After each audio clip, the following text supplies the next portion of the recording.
నాకు అర్థమవుతుంది ఏంటంటే, అంతటి మహిమ కలిగిన మన్నా బోరు కొడతాం ఏంటారు, నాకు అర్థమవుతలేదు. అసలు మెంటలు వచ్చేస్తుంది అక్కడ. ఆ డైలాగ్ చూసావా? ఈ మన్నా తప్ప మాకేం కనపడతలేదు. ఏం కనపడాలరా నీకు? ఇంకా ఏమేం కనపడాలి? నీకు ఏం చూద్దామని బయలుదేరావు? నువ్వు అడవిలో ఉన్నావు, ఐగుప్తు వదిలేసావు, వాగ్దాన దేశానికి వెళ్ళాలి. నీకు నడిచే బలం కావాలి, ప్రయాణం చేసే బలం కావాలి, ఎడారిని దాటే బలం కావాలి, యోర్దాను దాటే బలం కావాలి, కొండలెక్కే బలము కావాలి, యుద్ధం చేసే బలము కావాలి, స్వాస్థ్యములు పొందే బలం కావాలి. ఏం కావాలి నీకు? ఇవన్నీ ఇచ్చేది మన్నాయే కదా.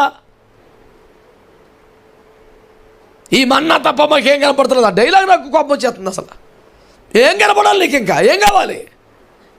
నీ జీవితంలో ప్రతి పరిస్థితికి చాలింది కదా దేవుని వాక్యం. సుఖదుఖాల్లో, సంతోషాల్లో, లాభాల్లో, బాధల్లో ప్రతి పరిస్థితికి చాలింది కాదా దేవుని వాక్యం. కోరదగింది కాదా దేవుని వాక్యం. ఏం కావాలి ఇంకా? పాడమంటే మాత్రం ఒక్క మాట చాలు. ఎన్ని మాటలు చెప్పినా బోరు కొట్టేద్దాం మళ్ళీని. అలవాటు అయిపోయిన భక్తి చేయబాక. నాకు నచ్చింది అది. సీరియస్గా నిజంగా నీకు నచ్చితేనే. లేదా మానేయ్. ఎవడు మెహర్బానీ కోసం చేస్తాం ఇదంతాను చిరాకు కాకపోతేని. పూటకి మన్నా 4 గింజలు తిని నాడమంటారా బాబు అంటే, పోనీ వాగ్దానం దేశానికి వెళ్ళాక నువ్వు మన్నా మనిషి ఇంకేం తింటావు కదా, అక్కడికి వెళ్ళిపోయేదాకే వస్తుంది. అది అలాగో ఆగిపోతుంది. అవతలకి వెళ్ళిన తర్వాత నీ సాగు నువ్వు సావాల్సిందే. ఇంకా 4 రోజులు తడవచ్చు కదా. అబ్బే ఈ లోపే రేపు మహిమలోకి వెళ్తే దేవుడు ఏమి పెడతాడో, దేవుడు ఏమి ఇస్తాడో, ఏ పనపు చెప్తాడో, ఏ సింహాసనం ఇస్తాడో, ఏ కిరీటం ఇస్తాడో, ఏ బాధ్యత ఇస్తాడో. ఈ 4 రోజులు శుభ్రంగా వాక్యంతో బతుకురా అంటే బోరు కొట్టేస్తుందో కొడికి వాక్యం. దేవుని సంఘము వాక్యముతో తృప్తి పడాలా వద్దా? మీరు చెప్పండి. వాక్యంతో తృప్తి పడద్దా? ఒక్క మాట దేవుడు మాట్లాడితే తృప్తి అయిపోద్దా ప్రాణం? అందుకనే నేటి సంఘాల్లో చాలా వింత కార్యక్రమాలు ఏర్పాటు చేస్తున్నారు. ఓన్లీ వాక్యం అయితే, ప్యూర్ వర్డ్ అయితే జనాలకి తృప్తినివ్వట్లేదంట. సంవత్సర ఆరంభంలో సంక్రాంతి సెలవులు వస్తాయి. పిల్లలందరూ ఇంట్లోకి వస్తారు. పిల్లలందరూ అటు ఇటు చెదిరిపోకుండా, తింటున్న వారి ముఖాలు చూడకుండా తల్లిదండ్రులు వాళ్ళు కూడా వండి పెడతా ఉంటారు. ఈ సంరంభంలో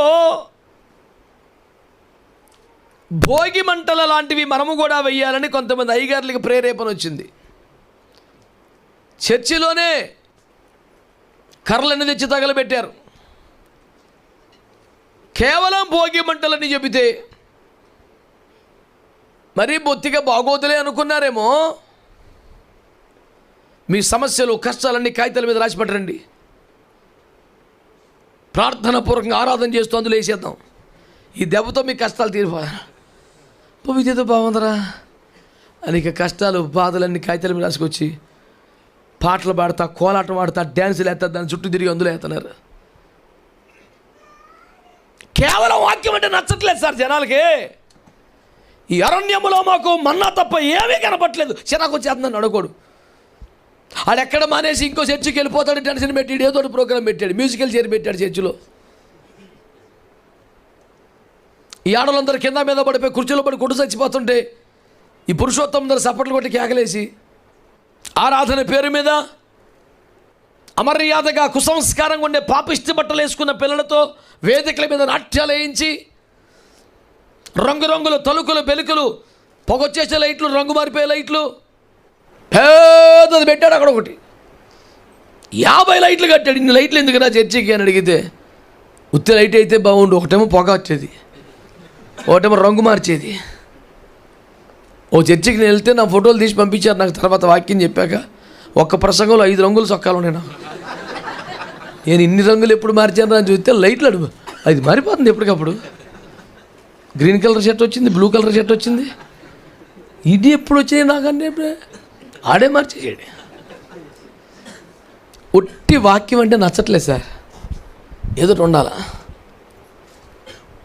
ఒక గేమ్ షో లాంటివి చేయాలా, ఒక మ్యూజికల్ షో లాంటివి చేయాలా, ఏదో చేయాలి. ఆరోన్లా కొంచెం మెత్తకూడ దొరికితే దేవుని స్తోత్రం.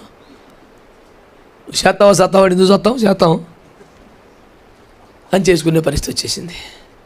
ఇప్పుడు మీరంతా నా ప్రశ్నకు జవాబు చెప్పాలా? మనకు కూడా వాక్యం బొరుగుట్టేస్తుందా? ఇంకేమైనా చేద్దాం ఎక్స్ట్రా? సచ్చూరుకుంటారు కానీ చేయదు చెప్తున్నాను. మా వాడు కూడా ఒక పాట వీడియో తీశాడు. ఆ పాట వీడియో కోసం క్రీస్తు పూర్వం టైపులో ఎక్కడ పడితే అక్కడికి వెళ్ళిపోయి బాగా డబ్బులు ఖర్చు పెట్టి వీడియో తీసుకున్నాడు. అక్కడ నీళ్ళు పడిపోతుంటే ఆ నీళ్ళ దగ్గరికి వెళ్ళి ఒక చరణం, విమానాలు టేకప్ అవుతుంటే అక్కడ ఒక చరణం, పచ్చని చెట్లు భయంకరమైన అడవి లాంటి ప్రాంతంలో అక్కడ ఒక చరణం. దానికోసం ఈ లైటింగు, కెమెరా, సెటప్, ఈ పౌడర్ డబ్బా దువ్వేనా ఎన్నెట్టుకొని అంతా తిరిగి ఇచ్చాడు రా బాబు ఒక్క పాట. తీరా పాట యూట్యూబ్లో పెట్టాక ఏంటి పరిస్థితి? దయచేసి సబ్స్క్రైబ్ చేయండి. బాధ ఏదో ఎన్ని ఉన్నాయో సార్ కార్యక్రమాల్లో నేను మీకు చెప్పలేండి నేను బాబోయ్.